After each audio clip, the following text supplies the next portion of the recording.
And greetings from Technocracy News and Trends. Patrick Wood here, editor-in-chief and chief cook and bottle washer for the most part. Today is May 5, 2020. And it seems like every day that goes by these days, more and more news on technocracy comes out, and more of the meme seems to be prevalent. In fact, it was amazing to me that the Mises Institute just wrote a major article on their blog about technocracy. The title, America is a Technocracy, Not a Democracy. Well, it's not precisely correct, but it's very good, and it relates historic technocracy in a way that most others will never see. And they're absolutely right that science has joined the group of dictators in the world to declare what society and what government should do and what we should do. So like the old game of Simon Says, science says this and science says that, and we've heard so much of that in the last 6 weeks here, it just makes you sick. But no pun intended. But there's lots of news that's coming out. It's just amazing what's happening to civil liberties around our country, the First Amendment especially, the right to assemble, the right to free speech, the right to freedom of the press, the right to express religion as well, the right to redress the government for grievances. All those right now have been effectively suspended. Nobody's made a formal declaration, but they're effectively suspended right now. And not only that, people are scared to death to go back to work again, to go back into the marketplace again. My guess is in Arizona, where I'm from, that as soon as our state opens up more completely, it's supposed to be around the 15th of the month, that many people will not want to go to a restaurant. Many people will not want to go to a big store. Many people will not want to go to any public places like sporting events. We have lots of sporting events here in Arizona. A lot of people are going to be scared to death to go to those things, and they'll still be wearing their masks. We're going to talk about masks a little bit today, by the way. But I want to tell you, there's been just so much stuff happen. I've got a few articles up here. If you're not familiar with Technocracy News and Trends, that is technocracy.news. I encourage you to go there and check it out. You'll see the daily headlines.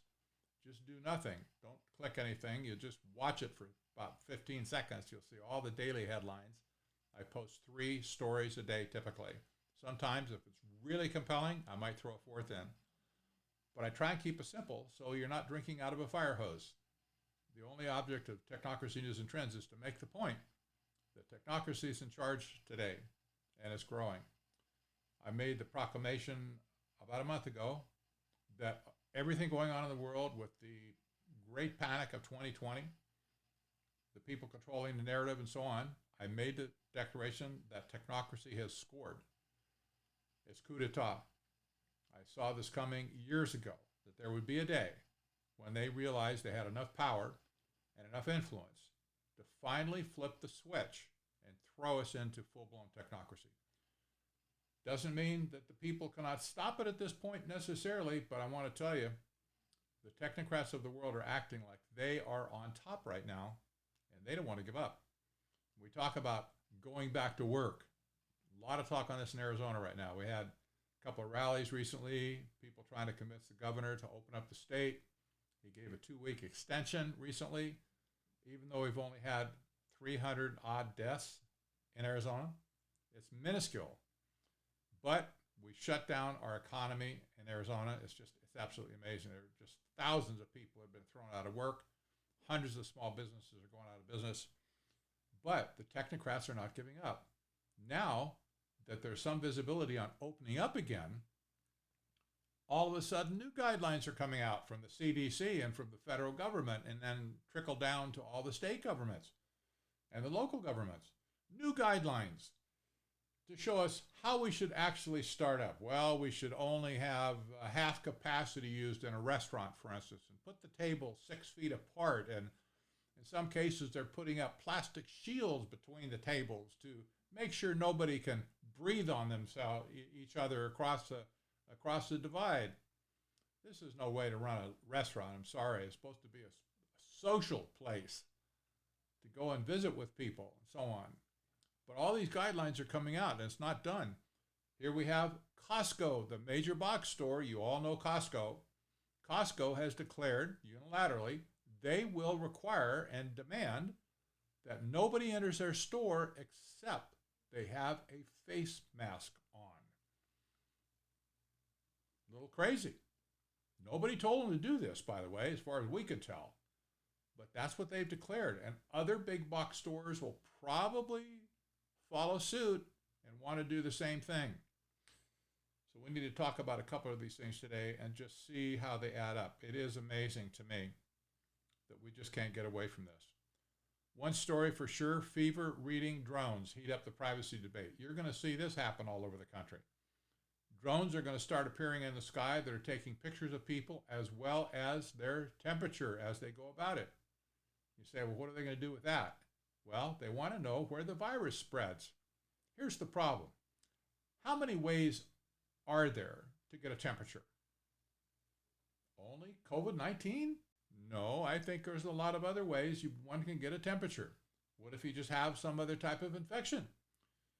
What if you have been out in the sun for a long time and you have a sunburn? That gives you a fever. There's lots of ways to get a fever, but they're going to test everybody's temperature from the air to determine who has COVID-19 and who doesn't. I'll tell you what, in my opinion, this is practicing medicine without a license. And every year you see people who say they're doctors and are not practicing medicine, they get thrown in the clink. They get tried for fraud and they get thrown in the clink.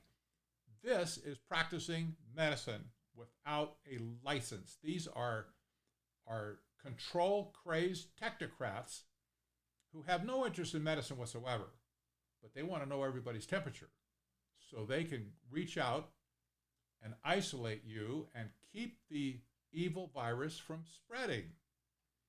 I'll say again, I do not deny that there is a virus out there. I do not deny that people get sick. I get sick from time to time with the flu. So do you. So does everybody else I know. This is not new to have diseases float through. And the one that we've had float through now with COVID-19 is definitely one of the nastier strains we've had in a few years. But it is anything except what they said it was at the beginning. And yet, the control freaks have not let go of the narrative. They want to control us now going onwards from here in every little minute detail that they possibly can. This is the heartbeat of scientific dictatorship. This is the heartbeat of technocracy. And I just wish people, more people, would get the picture here that what's happening is not communism. It's not socialism. It's not Marxism per se. This is altogether different. These are control freaks that are using technology and hiding behind the science of technology to control society. It's just that simple. Even the Mises Institute has figured this out now and wrote this article today, just posted today on technocracy.news. You should go read that and see what other people are saying. Now, one of the most important stories that I had this week, and it's actually gone quite viral on Facebook and Twitter, is a story I wrote yesterday called Wear Your Face Mask and Savor Your CO2 Breath. Kind of a odd title, but it makes the point. And people obviously got the message because it's been read thousands and thousands of times in 2 days. And we can thank social media for pushing us over the top on this one. But I ask them serious questions here. This is truly a duh moment. When a healthy person wears a face mask, they continuously rebreathe a portion of the CO2 that comes out of their lungs. Of course, there are many different types of masks that vary in such CO2 concentration, but the principle remains the same. Breathing air that is too rich in CO2 has its own negative health effects. Did you know that? It does. Everybody's demanding that we wear face masks now, that the official lockdown is closed, like Costco, for instance. But we have one health threat on one hand, the COVID-19 virus, and we have, on the other hand, the health risk of wearing these masks all the time when we're out. Humans breathe in air that is approximately 21% oxygen, 78% nitrogen, 0.93% argon, and 0.04%, very small, of CO2, carbon dioxide. Upon exhaling your breath, that contains approximately 3.8% CO2. So you see, we breathe in oxygen, we breathe out CO2. So the CO2 coming out of our body is much richer to the whole mix of air than when we breathe in fresh air. When CO2 enters the lung, it dissolves in the water in the lung, forming carbonic acid, which makes the blood more acidic. That's not necessarily a good thing either, by the way, but it lowers blood pH. At the same time, excessive CO2 concentrations leave less oxygen to be absorbed. Other aspects of body chemistry are affected as well. When wearing face masks, especially for an extended period of time, or during higher than normal physical activity, some people will experience symptoms like rapid breathing, rapid heart rate, dizziness, muscular weakness, emotional upsets, imagine that, and fatigue. Of course, it's up to each person to decide what is good for their own health. This writer has already decided to ditch the mask for fresh air. Admittedly, it is right for a sick person to wear a mask when they find it necessary to be in a public setting. Don't get other people sick if you can help it, for Pete's sake. That's just rude. All others should consider the potentially negative health effects that a face mask might cause. As states proceed to restart their economies, companies like Costco are requiring and demanding that all shoppers put on face masks before being allowed into the store. Certainly others will follow. Although their logic for doing this is totally flawed, shoppers have a decision to make. Will you or won't you? If you want to attempt to sort this out when faced with such a challenge, create a little card like this to show to the store manager or anyone else who demands that you wear a face mask. And I like this little card. Somebody sent me a picture of this. I said, I just have to put that up and show this to people. It makes a lot of sense. And by the way, this is valid in the state of Arizona. I know that for a fact because I've read the governor's executive orders. And most people in most states will be exempt from the governor's regulation, as the tag says, that mandates face mask usage in public. And all you have to tell somebody is wearing a face mask poses a risk, a health risk to me. And you don't have to tell them what your health problem is. That's what ADA and HIPAA is all about. Nobody needs to know your health information. And in most cases, you're not required to disclose anything about what condition you might have. So don't tell them that information. Well, you can chew on that as you will. The article goes on, even if they tell you to get lost, you will have made an important declaration to them about your constitutional and legal rights. And believe me, people need to hear this.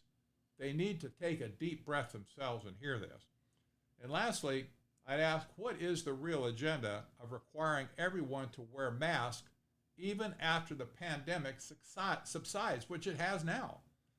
A peer-reviewed paper on the National Institute of Health's own website, that's nih.gov, points us in the right direction. The surgical mask is bad for risk reduction. A peer-reviewed paper written in 2016, well before this pandemic, by Dr. Shane Nielsen, an MD.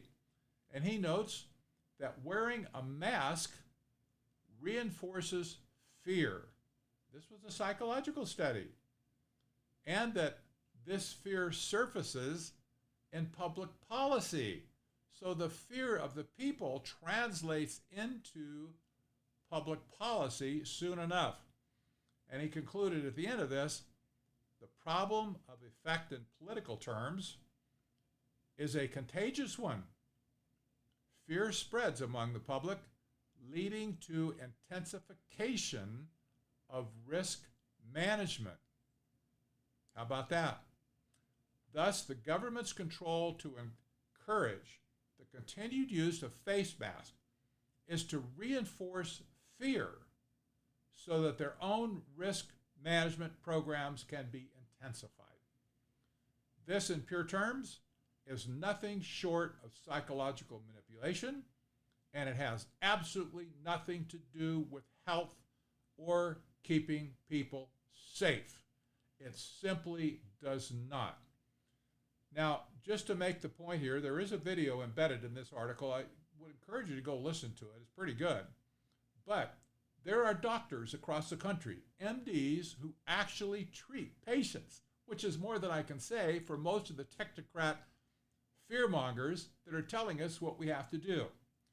MDs are telling us, if you don't have some type of underlying health problem that would require you to wear a mask, like let's say you have COPD and the air outside today is particularly gnarly, but you have to go out and you want to protect your fragile lungs from the pollution and maybe from allergens or something in the air, so you wear a mask as you go out.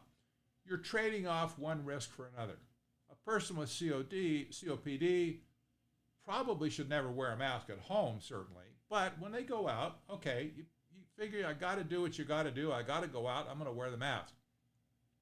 If you're healthy and you have no problems, these doctors are saying you should not be wearing a mask, period, because it will not prevent you from getting the virus in the first place. And secondly, it's harmful to your own body, period.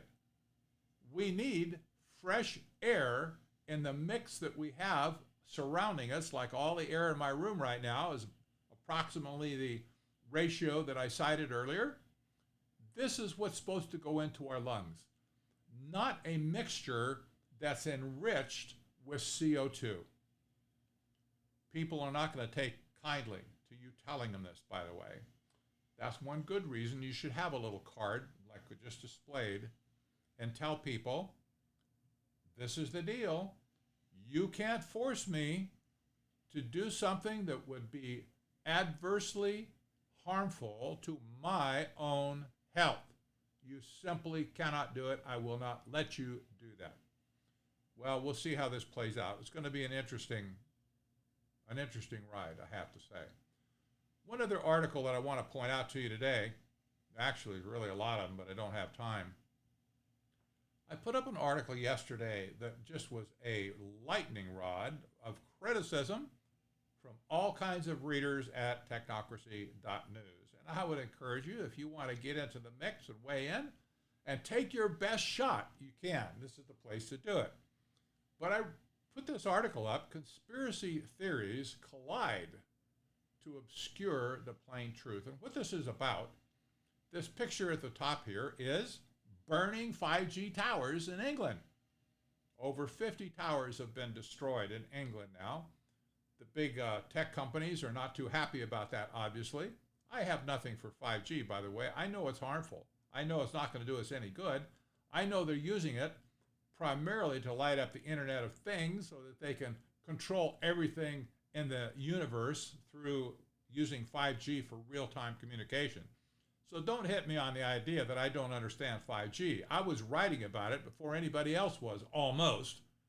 Well, the rumors started out in Europe originally that 5G was responsible for activating the coronavirus, and that they were linked together in a very unusual way, that without one or the other, there would have been no problem. But together, the EMF, the radiation from the 5G towers, were supposedly activating or causing to be activated the virus that turned deadly very quickly.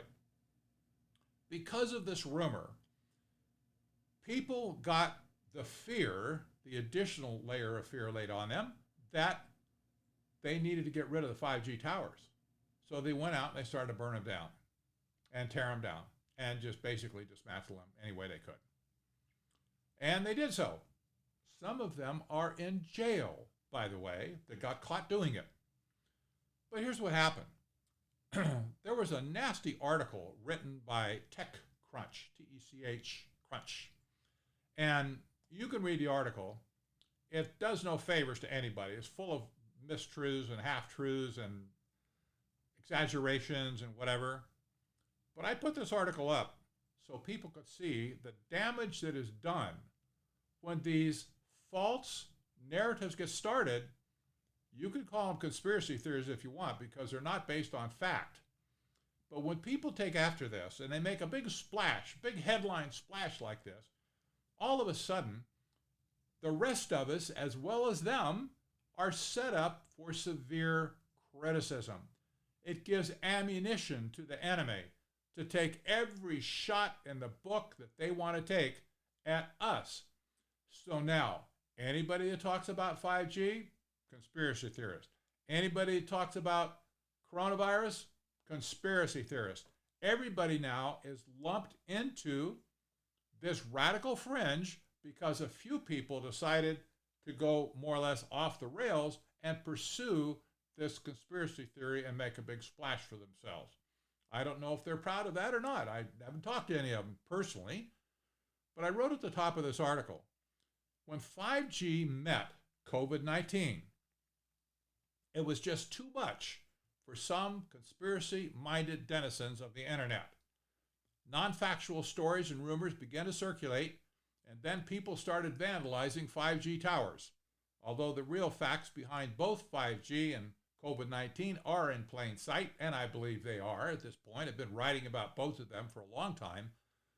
It's always the hidden things that gets people's attention. Well, how can you get your attention on a hidden thing? We see some people always want more than what's on the plate. They want something secret. They want something below the covers, behind the curtain. There must be more to the story that we don't know. So let's just make some stuff up, and then we'll see how that flies. Maybe we'll flush out the evildoers. Such disinformation is often purposely planted by bad actors. I've seen this happen. The Russians have done it. The Chinese have done it in various cases over the years. And more often, it's born out of ignorance and fear from people who lash out at things that they know little to nothing about. Wherever the source and whatever the source, these wild speculations make it ever so easy to discredit and obscure the truth of the matter. In the meantime, exposing the reality behind COVID-19 and or 5G becomes exponentially more difficult. Now, I would think that most people would understand what I wrote up to this point, but I had to write a postscript just for the latecomers to it. And if you go there, you'll see this, and who knows, I might add a postscript. That's a PS, and put in a little bit more. But I wrote, I encourage everyone to read all the comments at the bottom of this article before joining the discussion. And yes, some people got very upset with me for daring to take a shot at any of those people out there. So if you are someone who believes that COVID-19 and 5G are somehow connected, joined at the hip, shall we say, or that 5G caused COVID-19, then you're going to have a very visceral, if not triggered, reaction to this article and my analysis at the top of it, which I just read. This is my desire, to show you there is no point giving free ammunition to radicals like TechCrunch, to give them opportunity to ridicule and vilify the rest of us. Don't connect dots where there are no dots. Don't make the research of others mean something that they themselves did not state or intend. Don't make statements without offering concrete proof that what you say is true and accurate. Now, the reason I made a stink out of this is I get emails all the time from people all around the world, And I do appreciate getting emails, by the way. So, yes, send me emails. I don't care if you're mad at me or not. You can send them. I'll read them, I promise. Maybe I won't answer every one, but I do get the picture pretty quickly. So, the reason that I'm really making this an issue is that so many people today are chasing after straw men, trying to explain what's going on. They think they're doing good. They think they're helping the cause, and God bless them for that much, I have to say. But they're not. They're hurting their cause. They're simply giving ammunition to the enemy to rip us to shreds. And honestly, I've had criticism for 45 years from these same people in the global elite. I know how to handle it. I'm not threatened by it, but I never liked it, and I still don't like it today. There ought to come a time when America and the people in the quote-unquote resistance in America just say, you know what, I'm going to approach this and get at the real truth and not make stuff up. There's enough on the plate right now on any subject you look at to write at least one full book, fully documented, fully footnoted, with a bibliography, etc. There's that much information out there. And I don't care if it's 5G or COVID or the pandemic, the great panic of 2020. There's enough material out there that's rock solid. We don't have to go fishing for other explanations of what's going on. So I would encourage people, stay true to the truth. That's all. Don't go off on a tangent to chase something you hear on the internet or something that somebody has kind of told the story in a different way to provide circumstantial evidence that something else is true. Take the simple, plain truth first before you go off on any other tangent. That's all I can say. And I'm not here to give you a lecture on how to do research. You have to figure that out yourself. Well, maybe I will someday. Who knows? But you get my point. Our job's tough enough as it is. We don't need to make it any tougher. We fight this kind of resistance all the time, and it's a real pain. It really is. So I encourage you, tighten up. Steel your mind. Do the research. Think critically. Stay calm. Don't let fear get the best of you. We're completely neutralized when we get full of fear, by the way. And heaven knows there's enough fear going around our country right now. It's just insane. I saw a guy the other day on the street. He had parked a car. He and his wife were in the car. He parked a car in a place he shouldn't have parked it, in front of somebody's house. Driveway, actually. The homeowner came out. Guy got out of his car. The homeowner approached. Just going to walk up to him, tell him, would you please move your car? The guy went ballistic. He backs off. Whoa, stop right there. Don't come any closer. It almost looked like he was ready to draw down on her or something. It's like, whoa, freaked me out. This type of fear, this level of fear is unprecedented in American history. So I realize this fear spills over into every area of people's lives, but we need to resist it. Fear is not an emotion that will take us to the end successfully. We just must resist the desire or the urge or the whatever, just the innate thing about humans that makes them want to fear things. We just need to stop it and not do it. Well, I'm Patrick Wood for Technocracy News and Trends. Have a great day. We'll talk to you next week.